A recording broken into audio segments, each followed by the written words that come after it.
आप सभी को सादर जय जिनेंद्र। आप देख रहे हैं आपका अपना लोकप्रिय YouTube शांतिनाथ चैनल। वर्तमानाय निर्धूत कलिलात्मने शालोकानां त्रिलोकानां यद विद्या दर्पणायते यद विद्या दर्पणायते। बोलिए परम पिता प्रथम तीर्थंकर आदिनाथ भगवान की जय, चंदा प्रभु भगवान की जय, शांतिनाथ भगवान की जय, चिंतामणि पाशनाथ भगवान की जय, शासन नायक अंतिम तीर्थंकर महावीर भगवान की जय। बोलिए गणाधिपति रंध्राचार्य आचार्य स्वार्थंत सागर जी महाराज की जय, सिद्ध चक्र महामंडल विधान की जैन धर्म की, परम पूज्य चुल्लिका श्री 105 चारू श्री माता जी की। धर्म प्रेमी भव्य आत्माओं, आपके अंदर बैठे परमात्मा को मेरा नमस्कार हो। सभी मेरा प्रेम स्वीकार करेंगे। 4 लाइनों के माध्यम से संतगिरी में विराजमान आचार्य तंतु सागर जी महाराज के चरणों में अपनी वंदना कहूंगी। गुरु के हाथ से जब जब जिसे सी आशीष मिलता है, गुरु के हाथ से जब जब जिसे आशीष मिलता है, हृदय उसका स्वयं गुलसा यहाँ तब खिला करता है। हृदय उसका स्वयं गुलसा यहाँ तब खिला करता है। और तहे दिल से जो लेता नाम गुरु का, और तहे दिल से जो नाम लेता गुरु का, पार हो जाता है। गुरु की सत्कृपा से ही ये दरिया दिल हुआ करता है। गुरु की सत्कृपा से ही ये दरिया दिल हुआ करता है। चलिए, क्या चल रहा है? सिद्ध चक्र महामंडल विधान। आज कितने अर्घ चढ़ाने हैं? 256। फिर आपके पास 2 दिन बचे बस। 2 दिन बाद कहाँ जाना है? हस्तिनापुर के बाद अपने घर गृहस्थी में। 2-4 दिन तो आपको लगेगा। जब आप अपने घर के कार्य में व्यस्त हो जाओगे तो आपको लगेगा, जैसे ही सुबह उठोगे आपको यही याद आएगा कि हमें उठ के कहाँ जाना है? मंदिर में जाना है, विधान करना है। लेकिन पंडित जी तो 2 दिन बाद आप तो टाए बाबा करके चले जाएंगे। मैंने तो कल बोला था पंडित जी से, आप लोगों से बोला था कि ये पंडित और संगीतकार ऐसे हैं कि इनके चंगुल में मत फंसना, ये कहीं तुम्हें न ले जाए।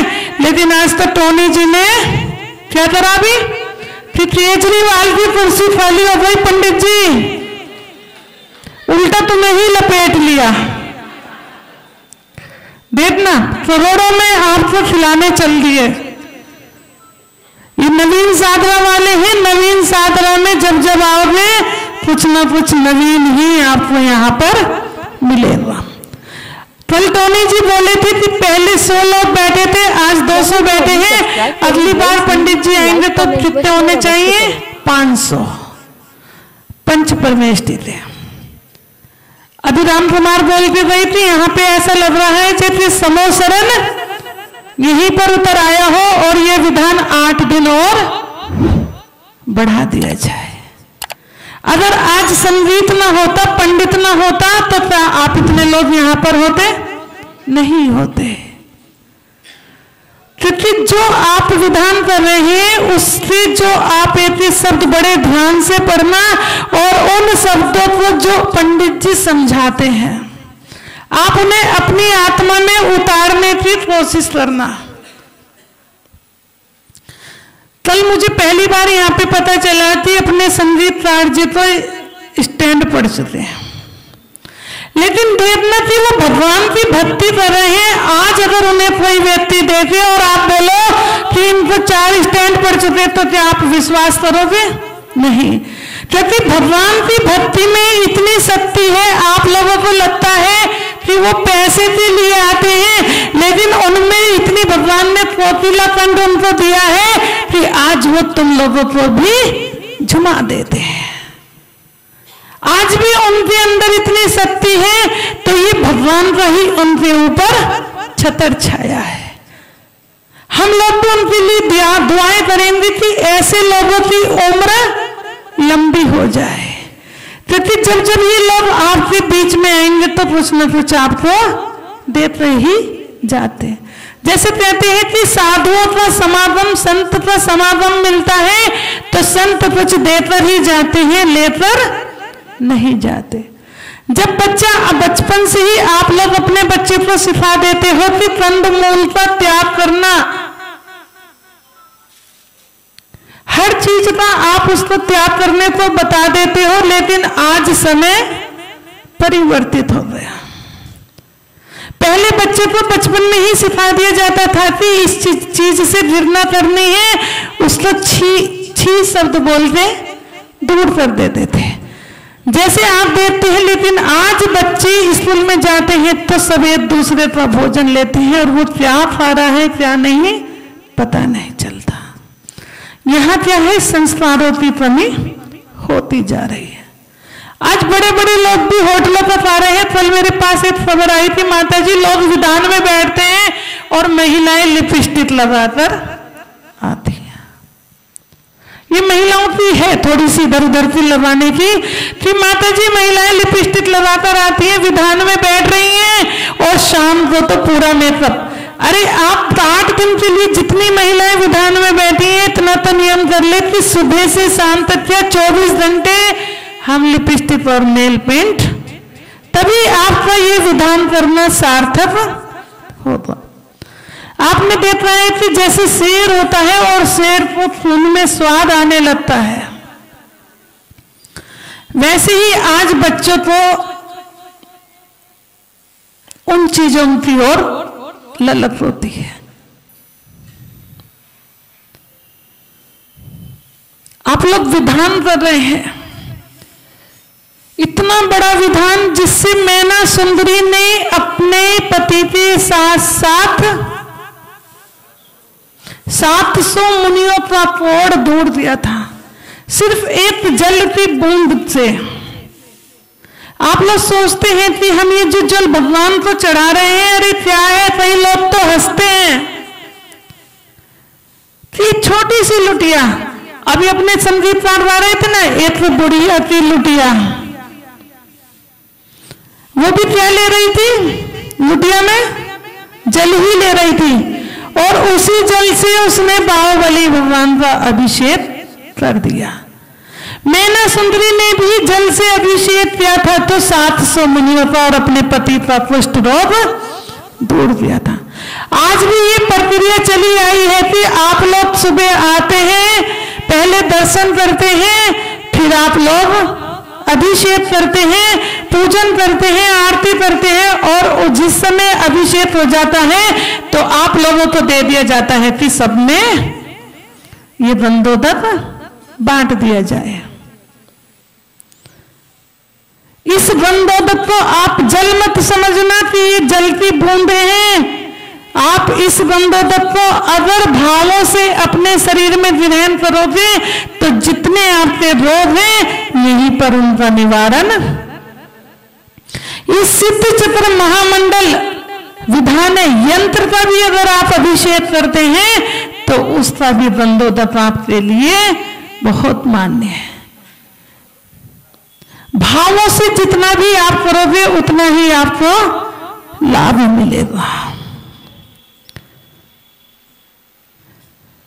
कहते हैं कि ब्रह्मचर्य व्रत, पहले बोल दिया जाता था कि ब्रह्मचर्य व्रत, लेकिन ये कोई कठिन नहीं है। लेकिन यहां पर 7 सील बता दिए। कितने बता दिए? 7 बता दिए गए, 4 शिक्षा व्रत और 3 गुण व्रत। विधान में बैठने से पहले भी आप लोगों से सबसे पहले क्या छुड़वाया जाता है? पंडित जी ने छुड़वाया होगा ना आप सब लोगों से, जिम्मी तंद और रात्रि भोजन। पूरे कंदमूल का त्याग करवा दिया जाता है, जिसमें कोई भी छूट। जैसे व्रती होते हैं 8 दिन के लिए, आप भी वैसे व्रती बन जाते हो। एक टाइम भोजन करना, एक आसन आपके लिए बोल दिया जाता है, बिल्कुल एक व्रती जैसी आपकी क्रियाएं हो जाती हैं। आज आप भी किसी व्रती से कम नहीं हो। आप अष्टद्रव्य भी चढ़ा रहे हो, भगवान का आवाहन करते हो, फिर स्थापना करते हो, फिर क्या करते हो? सन्निधिकरण।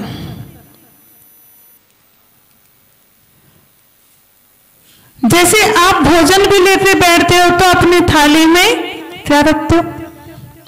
सब्जी लगाओगे, सब चीजें लगाओगे, रोटी भी लगाओगे। वैसे ही भगवान को अगर आज आपको एक, कई बार कहते हैं कि व्यक्ति को गर्मी में जब प्यास लगती है और उसको एक जल की बूंद मिल जाए तो वही एक जल की बूंद उसके गले की तृप्ति कर देती है। आपने कहानी भी सुनी होगी कि जिस समय राजा जा रहा था और जंगल में भटक गया तो एक बूंद पानी के लिए वो तड़प रहा था, और जब उसे श्रावक मिलता है तो वो कहता है मुझे थोड़ा सा। देखना, एक वैभवशाली राजा भी एक जल बूंद के लिए तड़पता है। ये वैभव वहां पर काम नहीं आता।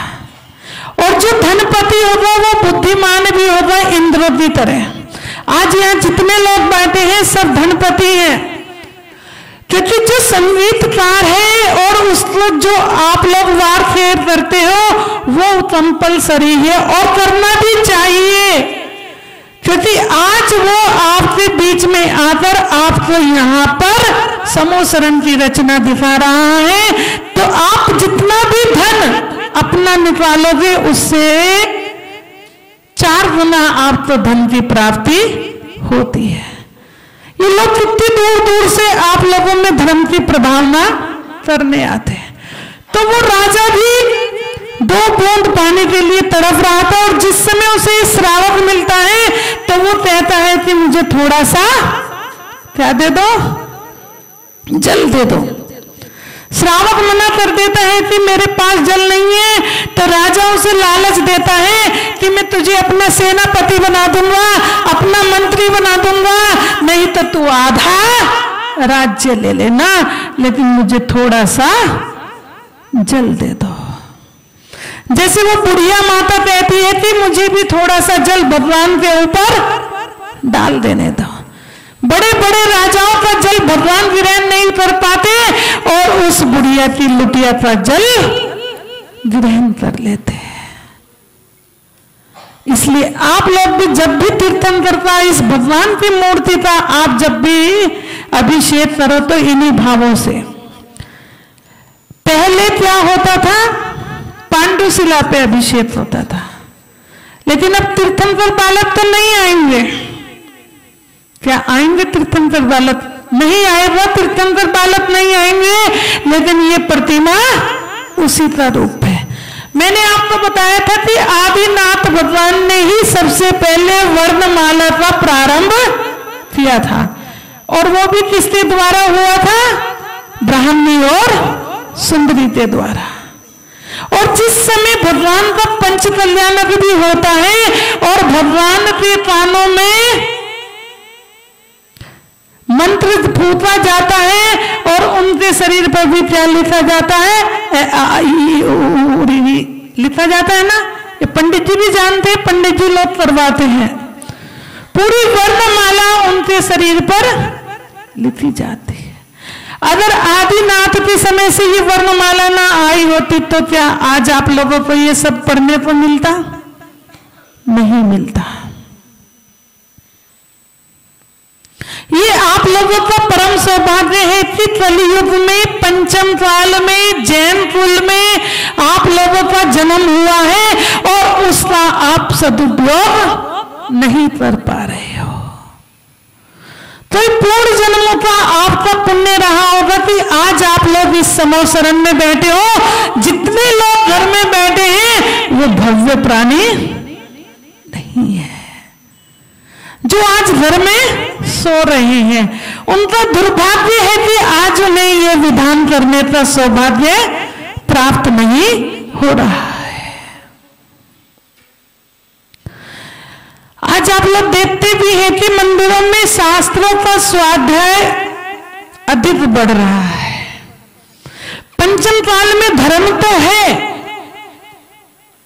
आप देखना धर्म सबसे ज्यादा बढ़ता जा रहा है। आज पूरे भारत में आप देखना ये सिद्ध चक्र विधान कम से कम 500-800 कहीं न कहीं मंदिरों में हो रहा होगा। पहले इतना नहीं होता था, पहले सिद्ध चक्र विधान इतना नहीं होता था, लेकिन जब से लोगों को पता चला है कि इसकी कितनी महत्ता है, तब से लोग सिद्ध चक्र विधान करने लगे। आज पूरे भारत में जहां भी देखो वहीं सिद्ध चक्र विधान हो रहा है। अपने ही दिल्ली में आप ले लेना, कम से कम 50-80 जगह अभी भी विधान चल रहा है दिल्ली के अंदर। अभी पंडित जी बोले थे दिल्ली किसकी है? आहा, कितने खुश होते हो आप जहां आपको दिल वाला बता दिया जाए। फूल खिल जाते हैं, सामने कमल को देखते तो वैसे ही फूल खिलने हैं, वो है ही इतने सुंदर, अच्छे अच्छे पे फूल खिला दे। और साथ में संगीतकार भी ऐसे ही है, दोनों एक हैं। साधुओं को तो कहते हैं कि चित्त चोर है, लेकिन ये भी उससे कम नहीं है। अपनी वाणी से आप लोगों को मोह लेते हैं। कल पंडित जी बोल रहे थे जितने बूढ़े हैं उतने बैठे रहे और जवान उड़ जाए, लेकिन ये पंडित जी की सोच गलत है।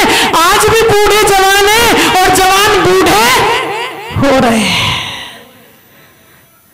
क्योंकि उन बूढ़ों के अंदर प्राचीन समय का दूध और घी आज भी पनप रहा है। और आज के लोग क्या खा रहे हैं बाजारों में? क्या बोलते तुम लोग उसे? हाँ देखो, बर्गर, पिज्जा, क्या क्या, हमसे तो बोले भी नहीं जाते। आज लोग आप ये फूड्स क्या बोलते हो उसको? फास्ट फूड चल रहे हैं। इसलिए आप लोग बूढ़े होते जा रहे हो, लेकिन बूढ़े आज भी जवान है, ये मत समझना। तो आजकल मंदिरों में स्वाध्याय बहुत चल रहा है, लेकिन उस स्वाध्याय में आत्मा के स्वाद की बात करते हैं। आत्मा को पाने की प्रक्रिया, उसका नाम आत्मा को पाने की प्रक्रिया है, लेकिन उसका परिपालन नहीं हो रहा है। उसके लिए भी एक नियमावली बता दी गई है। क्या बता दी गई है? एक नियमावली बता दी गई है। जब तक तुम उस नियम का पालन नहीं करोगे, तब तक आपकी आत्मा में स्वाद आने वाला नहीं है। टाइम हो गया है, नहीं तो पंडित जी की अभी सुहा माइक में आवाजें आने लगेंगी। बहुत अच्छा विधान चल रहा है। वाकई में ये समोसरन की रचना यहाँ पर हो रही है, क्योंकि तीर्थंकर की दिव्य ध्वनि तो हम लोगों को सुनने को नहीं मिल पाती है, लेकिन जहां पर देव शास्त्र गुरु तीनों हो वहां पर तो चार चांद लगने ही है। और यहाँ पर तो देव शास्त्र गुरु के साथ साथ दो विद्वान बैठे हैं। कितने विद्वान बैठे हैं? 2 विद्वान बैठे हैं। एक कमल जी बैठे हैं और दूसरे अरुण जी बैठे हैं। सारे भोपालिया यहीं पर, और साथ में वो आ गए तीसरे भी। अपनी तारीफें सुनी तो दूर से दौड़ कर आ गए। हर व्यक्ति को अपनी तारीफ चाहिए। क्या चाहिए? अभी तुम जरा सी तारीफ कर दो, अपने टोनी जी की जरा सी तारीफ करना तो टोनी जी उछल उछल के नाचने लगेंगे। अभी यहीं पर झूम जाएंगे और राम कुमार जी तो गाना चालू कर देंगे, और पंडित जी माइक में टोनी जी होता है। ये भी जरूरी है। समाज में हर चीज अपने समय पर जरूरी है।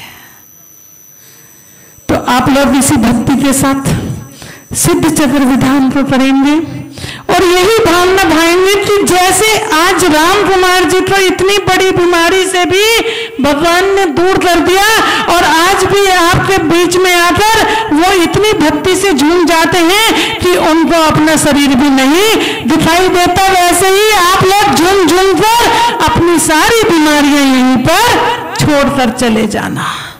3 दिन आपके पास बचे हैं।